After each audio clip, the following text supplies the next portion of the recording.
Welcome to the Keiser Report. I'm Max Keiser. An article at Business Insider brags, for Americans who feel insecure about their country in light of China's impressive achievements, it may be reassuring to know that wealthy Chinese would rather move to the United States than stay at home. Yes, rich Chinese are getting green cards in record numbers. Do they love you for your freedom? Well, not exactly, for according to the headline, China's wealthiest citizens are fleeing to the U.S. amid corruption crackdown. Yes, you Americans shouldn't feel so insecure because apparently America is the best place to flee to if you're corrupt. Stacy? They love us for our freedom to steal and get away with it. The shining city on a hill that's been stolen. Well, China's wealthiest citizens are fleeing to U.S. amid corruption crackdown is the headline. Amid a widening crackdown on corruption, China's wealthiest citizens are increasingly seeking a better life abroad. The United States is their favored destination. So if they have $1 million, they can get a green card. In 2010, there were 772 Chinese who received these green cards. That increased by eightfold by 2012 to 6,124. Right, so corruption crackdown is rising in China. So the Chinese, the wealthy Chinese that are the Jamie Dimons of their country are fleeing to America because they know that America provides safe haven for a corrupt banking, larcenistic, thieving, no good nicks. Yes. Now, part of the reason is they're also leaving because of the pollution that we have exported there. American corporations exported the pollution there, where there's so much pollution you can't even see. It kind of looks like London with the fog. They're all moving to Rush Limbaugh's house. So Rush Limbaugh is being now surrounded by Chinese people, escaping the pollution that he's so eloquently defended Chinese companies had the right to do on behalf of profiteers in America. The crackdown, we'll go into that here. Over the last year, Chairman Xi Jinping has overseen investigations into some of China's wealthiest and most powerful party figures, including those who have profited massively from the state-owned oil industry. He has vowed to take down both tigers, which are the top bosses, and flies, which are local officials. So in January, he stepped up his campaign to forbidding the promotion, for example, of officials who have spouses or children living overseas. These are called naked officials, and they're denied promotion because they tend to be the most corrupt, they found. Well, these are the Chinese equivalent to anchor babies. So the Chinese officials who are wealthy, they have their anchor babies that they set up at Harvard or Yale, some other Ivy League school. In Mexico and other countries, of course, they claim to have these anchor babies in the United States as a way to acquire green cards. China has their own anchor baby system, but it's about putting their sons and daughters into the classrooms at Ivy League schools. But it shows you for sure that America is this empire because they crack down on Switzerland. They chase there fanatically, and they'll overthrow their governments and their constitutions and their laws if one single American has an account over there. But they welcome everybody else who is willing to loot from their own nation and take it back into the United States. Yeah, absolutely right. The U.S. Financial authorities are out there in places like Switzerland cracking down on folks who are just trying to escape kind of the miasma of fraud in the United States, simultaneously welcome fraudsters from other countries to take up residency in the United States. Well, it also shows what Paul Krugman said, is that the U.S. dollar is backed by men with guns. Here, the entire system is backed with men with guns who protect the people who are able to loot. And by the way, the housing market here, if China is indeed going to crack down on people stealing and looting from their nation, this is how they launder their money, through the properties here that we always point to behind us. Yeah, Boris Johnson runs a laundromat. It's called the City of London, and he welcomes Chinese hot money, or money that's been stolen, to be laundered in London. That's his job. He's I don't know, there must be a name for it, where he's, a pork bun or something that is basically a laundromat service for Chinese kleptocrats. Naked pork bun. He's a naked pork bun. Boris Johnson. So now here they're coming to a place where there is no crackdown on corruption. We're going to look at a few headlines here. Analysis: lawsuits over Forex market face uncertain future. So we know that the key benchmark rate is the foreign exchange rate at issue in lawsuits, is known as the WM Reuters fix, which is set at 4 p.m. London time. It is based on actual trades and order rates recorded primarily by Reuters during a 1-minute fix period. WM, a unit of State Street Corporation, then calculates the benchmark using the median of the reported trades. So contracts around the world are based on this London fix here on these Forex rates, and they've been shown to be rigged. Well, the US regulators are going to fine these banks. They're going to get their piece of the cake. Now, the private entities, including pension funds, have filed 8 lawsuits against the biggest of these banks, including Deutsche Bank, Citigroup, Barclays, UBS, HSBC, JP Morgan, Royal Bank of Scotland. But it looks like their analysis is saying that they're not going to get anything because they're suing them on the Antitrust Act. And you have to prove that this was a competitive market. And because it's a fixed market and rigged, then they're not going to win their lawsuits, they reckon. Right, so it's another semantical argument against free markets. And these indexes, like the one you described for Forex, where you have your daily rigging here in London, it's kind of like you've got the Panama Canal or the Suez Canal. You own the rights to the path toward getting a free trade off, getting a trade done.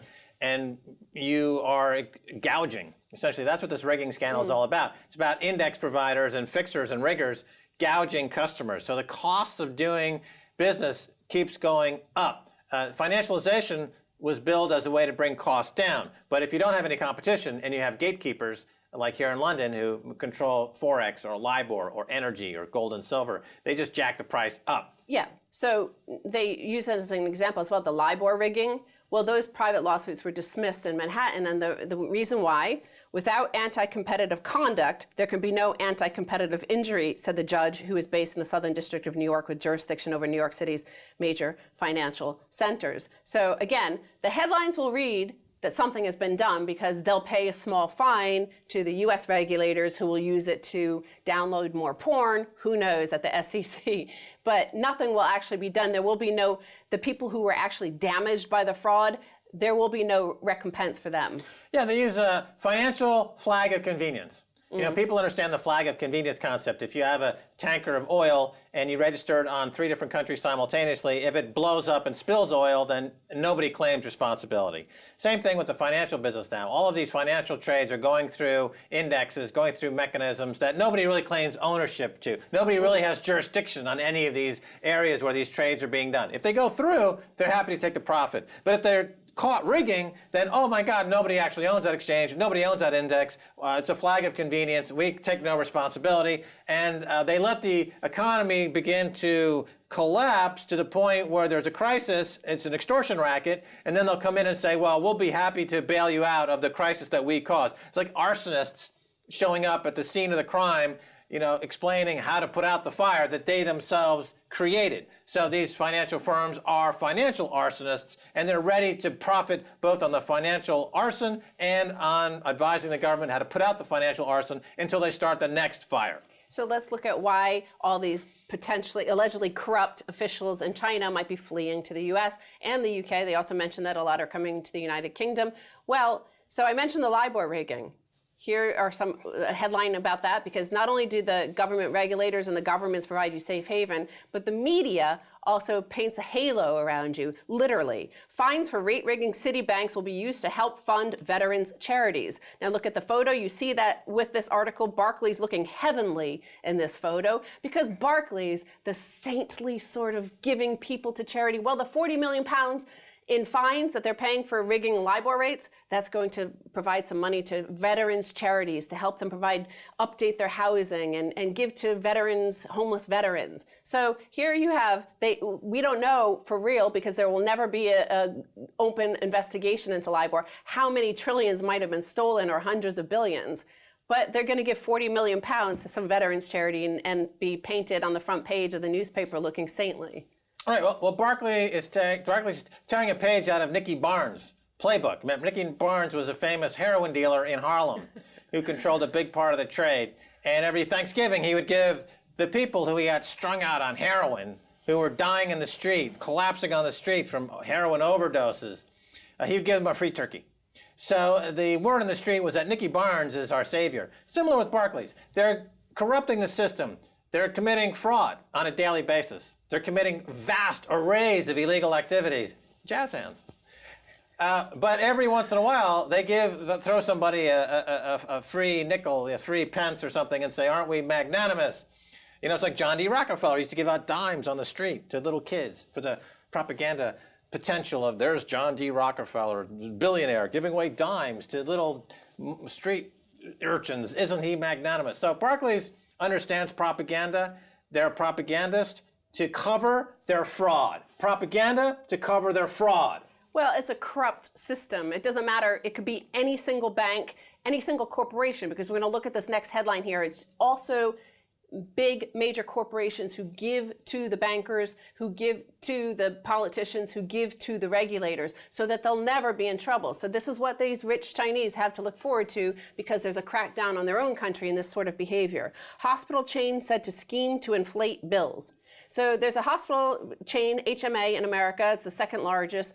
And apparently they've been defrauding the government, Medicare and Medicaid, and basically admitting patients who didn't need to be admitted, but because they were on government subsidized health care, Medicare and Medicaid, they put them in and charged the government. Well, what's more, they're being investigated by the Department of Justice, but Wall Street didn't react. Their shares didn't do anything. Well, when HMA announced the Justice Department's involvement in the lawsuits, investors and analysts shrugged, and the stocks for both companies involved in the merger barely budged. Cheryl R. Skolnick, who follows healthcare for CRT Capital, recently wrote in a note to investors, quote, investors seem to think that DOJ investigations, qui tam suits, and allegations of serious Medicare fraud are simply a cost of doing business. Many settlements run only into the tens of millions. That's a corporate slap on the wrist for companies whose stocks typically soar when executives push the profit envelope. Only if the penalty is at least $500 million, she said, are corporations likely to find cost a deterrent. Right, so HMA is openly committing fraud, and their shareholders don't really think that's going to impact the price of the stock because the Department of Justice doesn't mete out any kind of fine that would represent a deterrent in any way. So they continue to commit fraud, and then if they're like Barclays, they'll, on Thanksgiving, give away free turkeys like a heroin dealer, and for the propaganda value. So fraud has become the de facto business model of the health industry in America. Of course, Americans suffer. They don't get good health care. So millions are dying. But again, that's not considered a downside risk. Death is not considered a downside risk in America. If you have a HMA is committing health genocide, Barack Obama will smile and say, hi, I love you, or whatever. I mean, he's a crook. All right, well, we're out of time. See you soon. They love us for our freedom to defraud. Stay tuned for the second half, a whole lot more.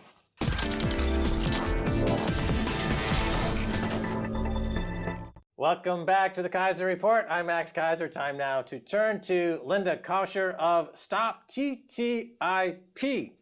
Tell us a little bit about TTIP. What is it? Well, it stands for the US-EU Transatlantic Trade and Investment Partnership. So a free trade agreement between the US and the EU, but not really about trade. Trade's a feel-good word that corporations can hide behind.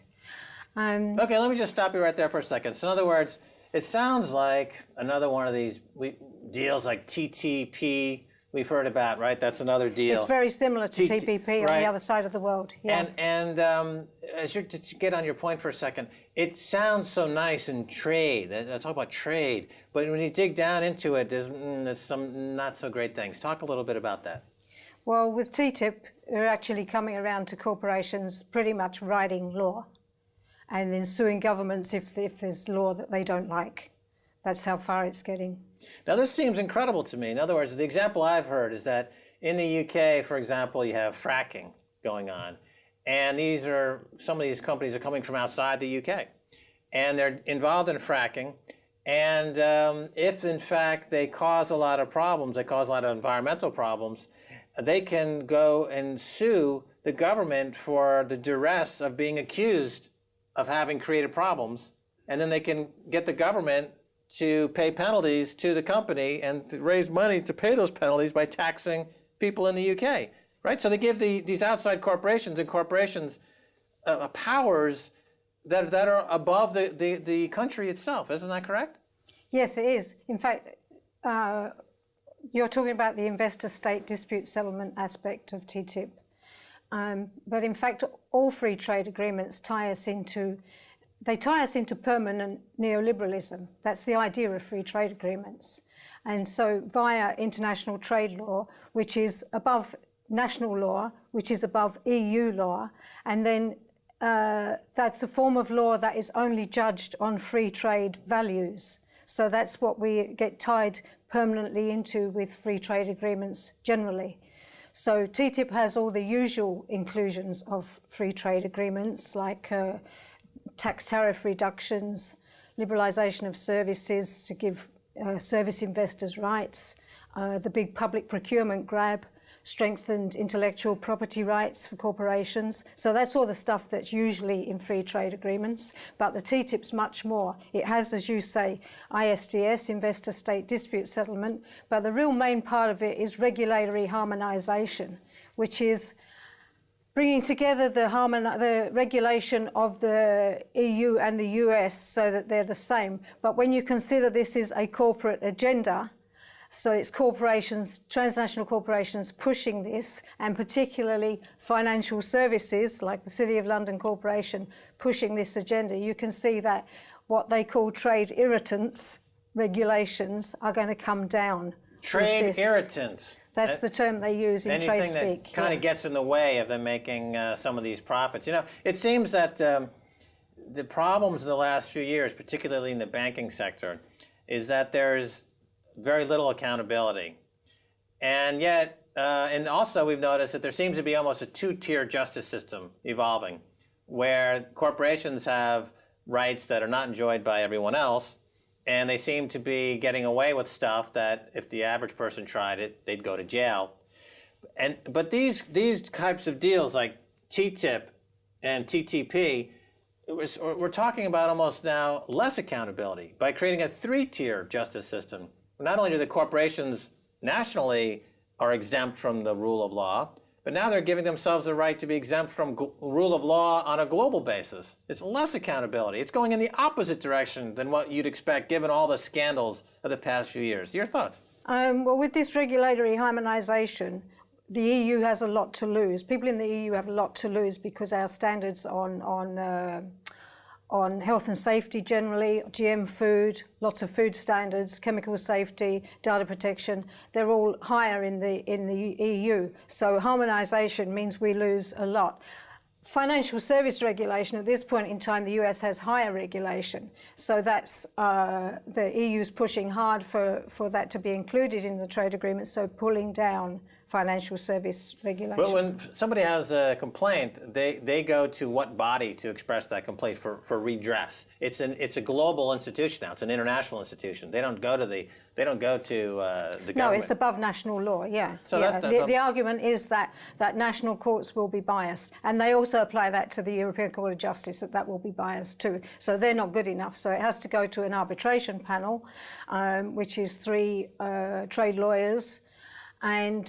But importantly, so it is supranational in that sense, but also the fact that they judge just on free trade criteria.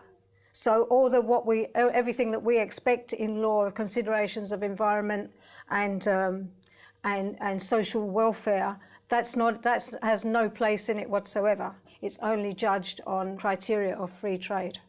Right. This idea of free trade, this term free trade, is anything but free trade. It's not even neoliberalism. I mean, neoliberalism, if going back to the history of economic liberalism or Adam Smith, or the idea of there being supply and demand is matched somehow in the marketplace, that's been completely corrupted now because you have a few monopolists and oligopolists that have completely taken over these markets, and they've imposed monopoly pricing. So if there was free trade, for example, you wouldn't see the kind of price gouging you see in the UK. They have, for example, in the UK, there's 6 big energy companies, and they routinely rig prices. They gouge prices. They collude.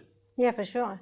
Yeah. Okay. Now, not only so as a victim of price gouging in the UK, under the schemes that you're talking about here, I can't even go to the UK government anymore to complain. I have to go to a supranational global institution to complain, and of course they're nowhere. They're amorphous. It's a moving target, and we're using their definitions of what free trade is. Which you don't have any rights to complain to these panels anyway. Right, but even if I did, in other words, there's even less chain of responsibility. It's being diluted, it seems to me. Okay, let me move on here. So what about here in the UK, the NHS, for example? What impact would this have?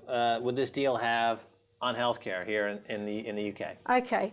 I was in Brussels a few years back when I heard from the Trade Commission that health was the primary target for harmonisation, right? Years back, even though this agreement was just formally introduced last year. And with the Health and Social Care Act that was introduced here as national legislation at the end of 2012, that harmonisation with the US has happened here with the NHS. What difference the TTIP will make is that however disastrous the act proves to be, that it becomes irreversible once it's in the trade agreement. So the Labour Party, for instance, at the moment is running on a pre-election line of reversing or repealing the act, but with this coming in fast, they actually won't be able to. So we need a more realistic presentation from the Labour Party, from the opposition. And what we really need is an exemption of the NHS from the trade agreement. Obviously, we'd like to stop the trade agreement, but we need, as a fallback position, we need an exemption of the NHS from the trade agreement for sure. And that has to come through Cameron.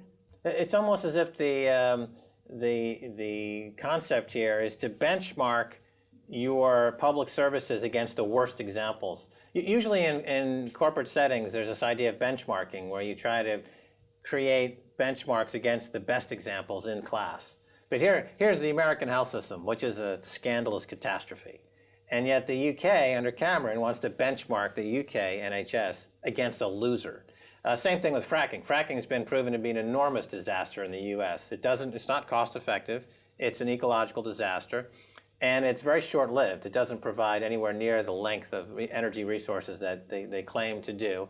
And yet the UK wants to benchmark its fracking and create fracking against a loser, against a complete catastrophe. Same thing with Help to Buy for real estate. It's modeled on the subprime catastrophe in America. So David Cameron seems to be on a collision course with reality in that he's constantly benchmarking policies in the UK against American disasters. How do you explain that? It's just all these consultants have totally corrupted him, or is he just incompetent? Our government works for the City of London Corporation. And can I just go back that another aspect of an aim for this trade agreement, so-called trade agreement, is to set global rules. So you're talking about benchmarking, but an aim of this trade agreement is definitely to set benchmarks that in trade that then the rest of the world gets pulled into. Right. So a lot of people over the years have talked about, 5 years ago when you put out a phrase like New World Order, it sounded very conspiratorial. But here we are in the year 2014, and these deals, we're getting there. TTIP and TTP and ISDS, this really is a global governance issue. Well, TTIP and TPP, Transatlantic and Trans-Pacific, the US is the country in both, yeah. So Cameron is trading Britain's sovereignty for a few bucks, a few pounds. Isn't that, as a British person, does that kind of make you sick inside? I think we need a lot more exposing of the role of the City of London Corporation. For instance, I've actually gotten into meetings where those guys around the table give their directions directly. These are the guys from the banks and the insurance companies, give their directions directly to the trade bureaucrats who then take UK trade policy into the EU. So that bypasses the Parliament, bypasses the public completely. It comes directly from the City of London to the EU. When you say City of London, we're talking about the banks, essentially, and the big four banks, which would include, for example, HSBC, who's been recently caught. Yeah, essentially transnational, right? We're not talking about anything British here. This is transnational financial services with the City of London as their lobby mechanism. Yeah, and we know that they've been able to successfully wiggle out of any accountability for laundering Mexican drug money, for example, or even they have been caught recently laundering money for Hezbollah. So Cameron is benchmarking his policy against banks that are laundering money for groups that he himself considers terrorists. Maybe it's just duplicity. Maybe he's just ill, and there needs to be some kind of intervention. I guess that's what elections are for. I think it's time to wake up from thinking that our governments have been acting for the people, have been acting for the City of London Corporation.